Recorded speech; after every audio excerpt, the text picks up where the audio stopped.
Wisda, namanya India. Jadi di sini saya mau ngasih informasi lah istilahnya ke Bapak.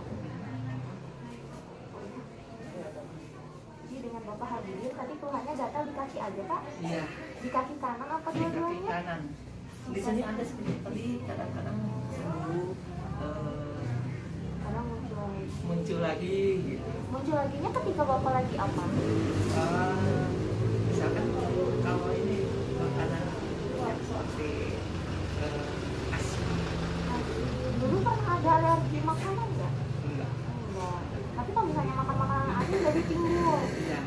Sekarang masih suka ke sawah Bapak? Masih. Kalau misalnya pulang dari sawah suka gatal lagi nggak? Itu kalau pulang di sawah, sebelum di sawah itu saya ini pakai asepso, digosok gitu. Lantas kalau kurang dibersihin lagi, habis nggak bisa dipakai sepatu apa ya di sawah itu kan yang harus aja. Pertama kali munculnya juga karena habis dari sawah. Iya. Suka di sawah suka pakai pestisida atau pupuk gitu? Oh iya, di sawah itu ya namanya harus pakai pupuk ya, harus pakai pupuk yang kan sawahnya itu nggak berkembang. Jadi sampai sekarang masih ya masih sawah. Jadi Bapak ini udah berapa bulan?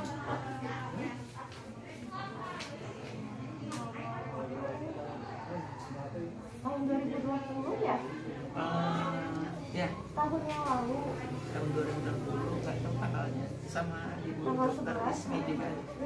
Tanggal bulan 1 udah setahun yang lalu berarti ya? Enggak. Mungkin ada lagi barang yang lain, nggak setahun. Ya, setahun. Ini udah dikasih sama dokter resmi. Udah berkurang. Oh udah berkurang. Atas kalau udah habis saya beli lagi, bawa contohnya ke. Tapi kalau misalnya nggak dikasih bakal muncul gatalnya. Kelihatan bintik-bintik merah kalau udah kasih obat. Suka Bapak garuk nggak? Ya kalau nggak kadang-kadang pakai yang air hangat.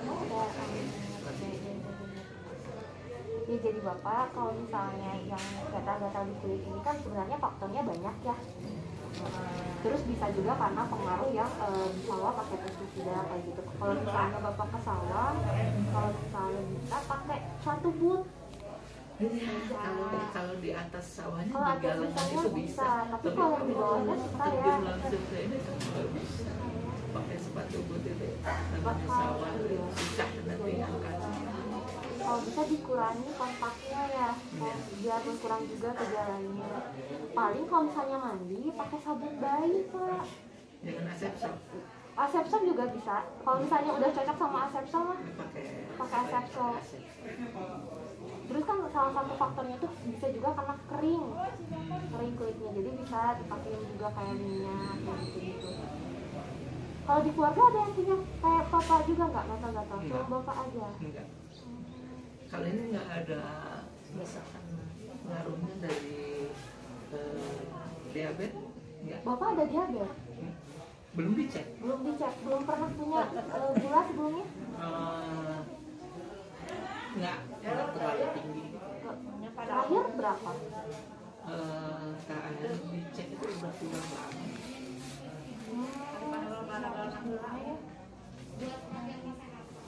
Kalau misalnya punya diabetes, dia bukan gatal tapi dia gejalanya dia lebih kayak baal.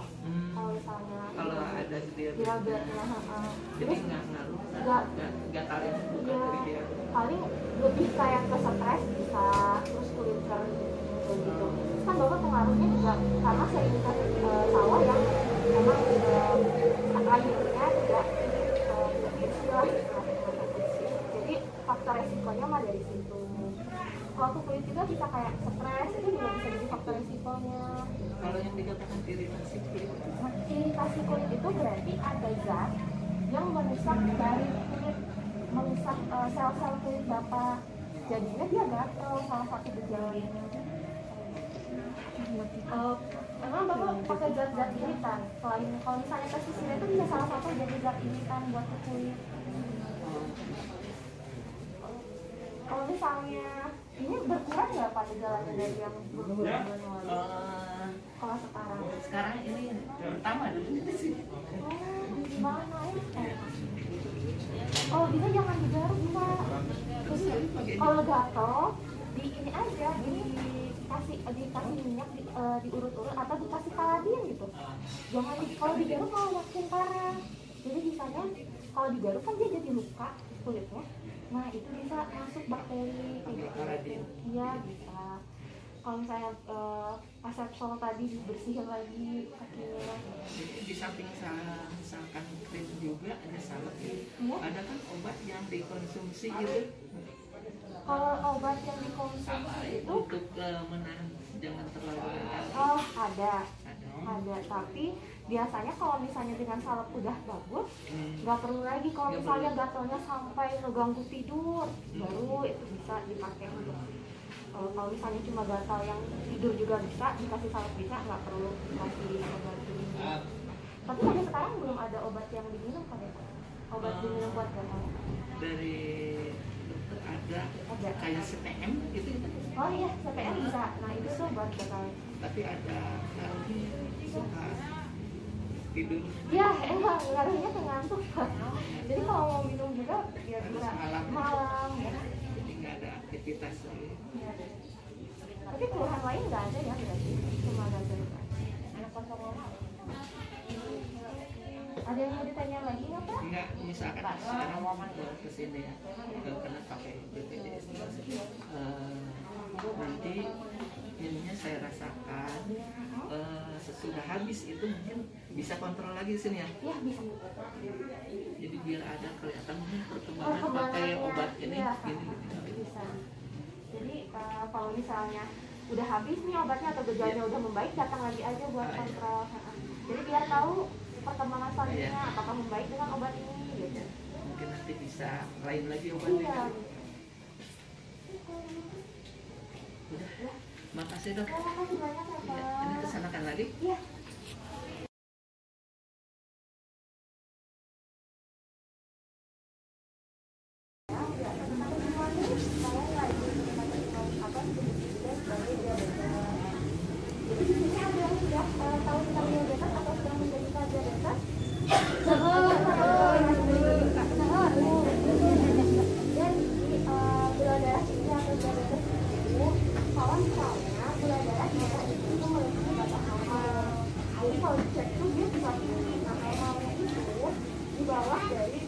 Kalau misalnya ibu udah di atas 200, maka itu bisa dikatakan diabetes. Jadi diabetes itu atau gula darah tinggi kalau misalnya merupakan penyakit yang menahun. Jadi sekalinya ibu terdiagnosis dikatakan diabetes, bakal selamanya kena diabetes. Memang kayak hipertensi. Jadi harus kontrol pola. Suara saya kedengaran nggak? Kembali bilang ibu nak, kurang gede itu. Ada gula darah tinggi nggak? Ada kayak gitu. Berarti itu merupakan salah satu faktor nih. Ibu harus was-was atau harus curiga atau takut bisa terkena juga, karena salah satu faktor resikonya itu kalau keluarganya udah ada yang kena, jadi ibu juga bisa kena.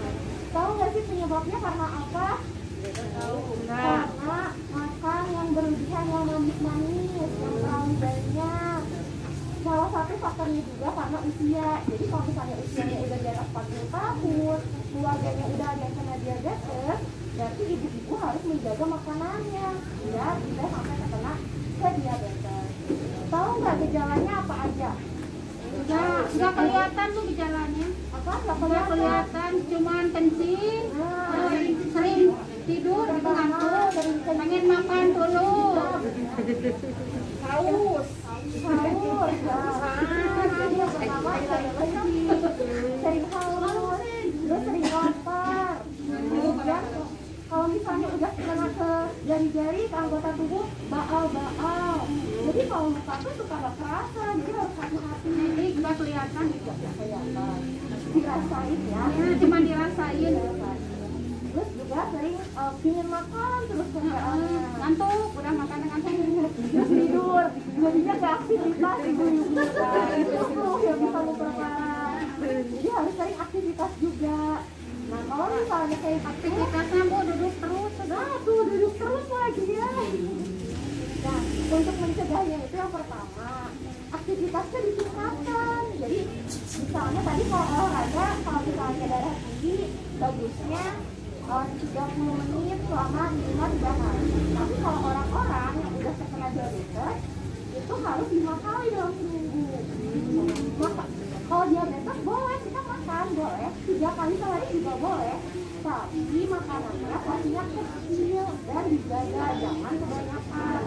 Di antara 3 porsi itu makan besar, makan nasi, itu boleh 2 diselipin makan buah-buahan. Misalnya pagi hari makan, siang hari makan, di antaranya makan buah boleh.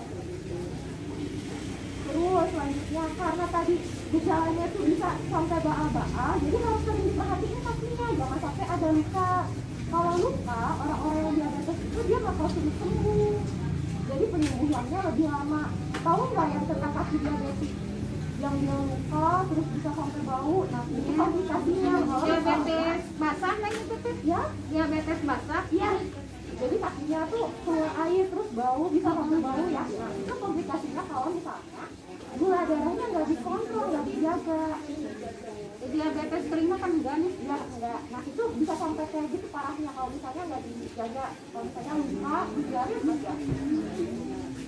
Tapi mah dapat capres guntingnya 2 hari sembuh.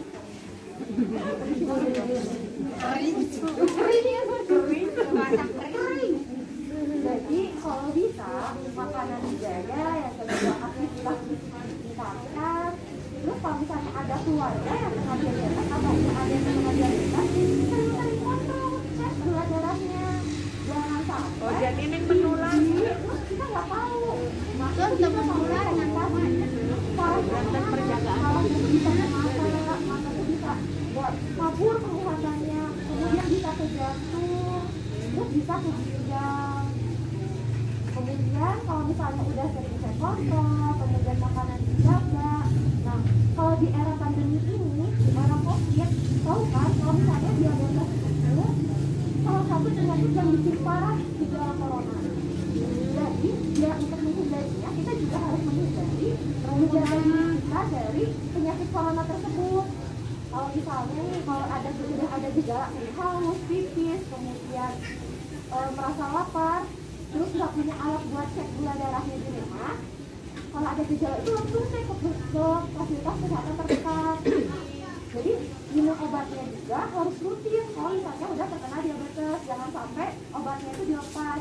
Karena salah satu untuk menjaga kontrol gula darah kita itu tetap normal di darah, itu harus minum obat tersebut. Jadi kalau misalnya obatnya udah mau habis, ya udah datang lagi ke fasilitas kesehatan sekalian kontrol. kan sebulan sekali. Jadi kalau misalnya dikasih obat untuk semua, ya datang lagi sebulan kemudian kontrol. Di sini ada yang udah kena belum? Banyak nih, banyak nih. Makanya ada Floranis. Kontrol ya. Makanya ada Floranis sebulan sekali.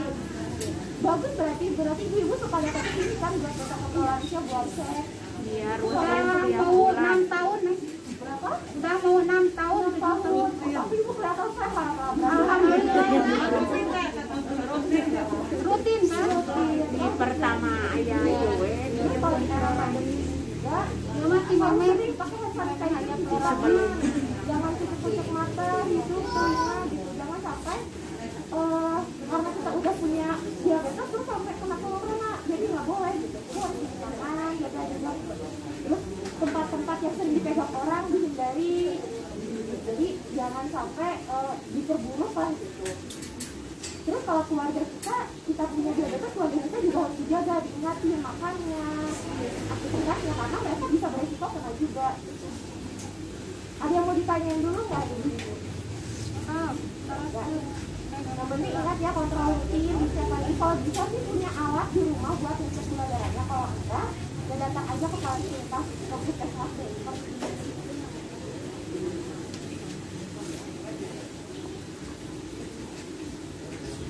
Mungkin cukup sekian informasi yang bisa saya berikan. Selebihnya mohon dimaafkan. Assalamualaikum warahmatullahi wabarakatuh. Waalaikumsalam.